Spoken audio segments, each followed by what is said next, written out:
A Fazenda Santa Luzia está em Itapetininga, né? Aqui nós estamos a 5 quilômetros do centro da cidade. Imagina, da Igreja Aparecida até aqui são 5 quilômetros em linha reta. Nós estamos a 2 quilômetros da Raposo Tavares, no quilômetro 161. Você entra e vem sempre reto. A Fazenda Santa Luzia nasceu na década de 70 com meu sogro, um alemão, que veio para o Brasil. E ele tinha indústria em São Paulo e o sonho dele sempre foi voltar para a terra e ele voltou nessa fazenda.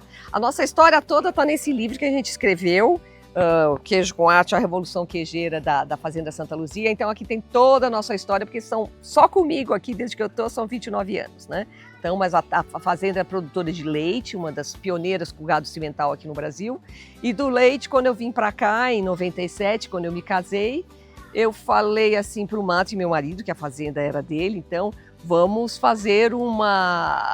transformar o leite em queijo. A gente fez queijos, somos os pioneiros do queijo artesanal aqui no estado de São Paulo, vários queijos. Temos a loja aqui na frente, um dia veio um cliente e falou assim, puxa, porque tinha essas árvores aqui, era tudo de terra, era bem mais selvagem.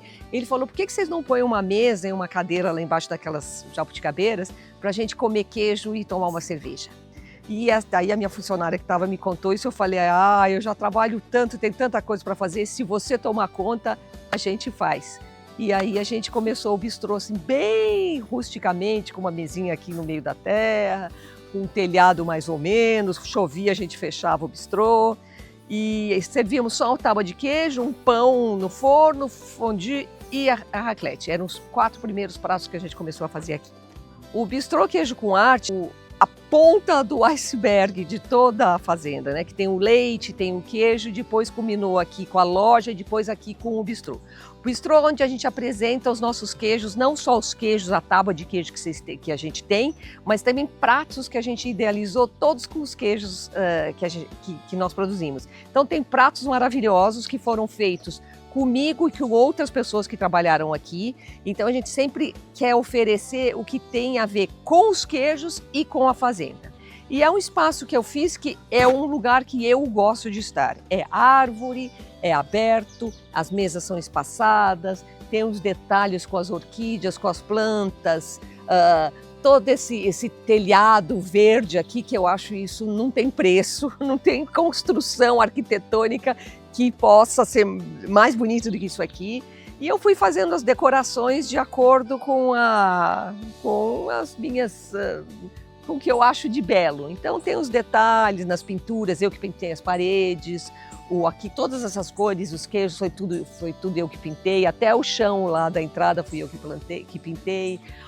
As plantas, os vasinhos, a porta do banheiro com aqueles desenhinhos, foi tudo feito por mim, o cardápio foi feito por mim, então foi coisas assim com muita coisa artística que eu gosto e do belo. Fizemos um espaço, que é o espaço de artes, a sala de artes, que a gente apresenta artes em geral de pessoas que queiram trazer até aqui, de preferência aqui da região, e também tem coisas que eu faço marchetaria, a marchetaria que está lá é minha, e também as aquarelas sou eu que faço também. E daí tem crochês, sabonetes, velas, cerâmica de outras pessoas que são daqui da região ou conhecidos meus que têm interesse em trazer aqui. Nós temos muitos certificados, porque nós começamos 29 anos atrás, somos os pioneiros do queijo artesanal aqui no estado de São Paulo, participamos de vários concursos, tanto nacionais quanto internacionais, então nós temos lá um monte de certificados, de diplomas. Os queijos aqui, hoje nós produzimos 20 tipos de queijos, tá? Nós começamos com queijo fresco, os queijos que eu aprendi nos cursos que eu fiz curso aqui no Brasil, fiz curso na França, na Áustria, então vi tanto na Europa quanto aqui. E depois de um certo tempo, depois da Revolução Queijeira, que começou em 2013, que o queijo brasileiro começou a ter mais renome, começou a ser mais conhecido, teve mais interesse, as pessoas começaram a entender um pouco mais do que era o queijo brasileiro.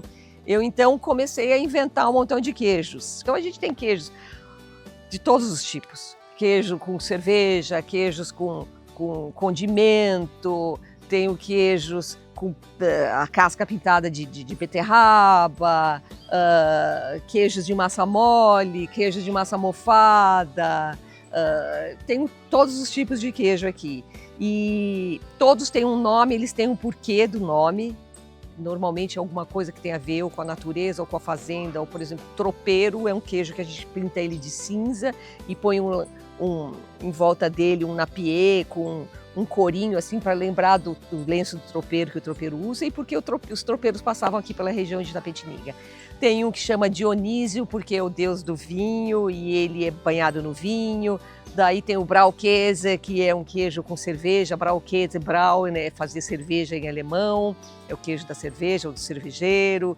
Então eu tenho uma ligação com todos os queijos. Não tem um só que tanto as receitas quanto o nome deles e a aparência, que eu sempre faço uma coisa artística, como é o caso do Gregório, que foi um que ganhou uma medalha de ouro na França e ele vem com um olhinho grego e com uma fitinha azul para lembrar de alguma coisa da Grécia, que são as minhas origens. A proposta gastronômica aqui do nosso bistrô Queijo com Arte é o queijo, né? Então, tudo tem que ter queijo ou algum derivado do leite. Então, é leite, é iogurte, é queijo, é ricota, ou produtos que a gente tem aqui na fazenda. Então, todos os pratos, eu não produzo arroz, mas a gente faz um arroz que tem o nosso queijo. Outro prato tem o nosso palmito, que a gente tem uma plantação enorme de palmito aqui. Então, tem um palmito que é nosso.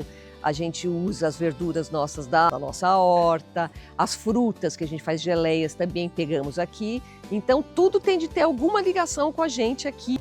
Eu tenho uma paixão por árvores desde que eu sou menina, plantei já milhões de árvores, tanto em São Paulo onde eu morava quanto aqui, se eu contar, já plantei mais de 1 milhão de árvores. E eu acho que as pessoas se sentem melhor junto à natureza, se sentem melhor perto de uma árvore. Então eu quis fazer um ambiente em que a pessoa fica no meio da natureza, com o verde. Então você não precisa de decoração nenhuma, decoração são as próprias plantas. Por isso que eu tomo tanto cuidado com planta, gosto de ter orquídeas e as plantas, né, meio aqui selvagens aqui, para você se sentir num lugar que você está acolhido pela natureza, né, abraçado pela natureza.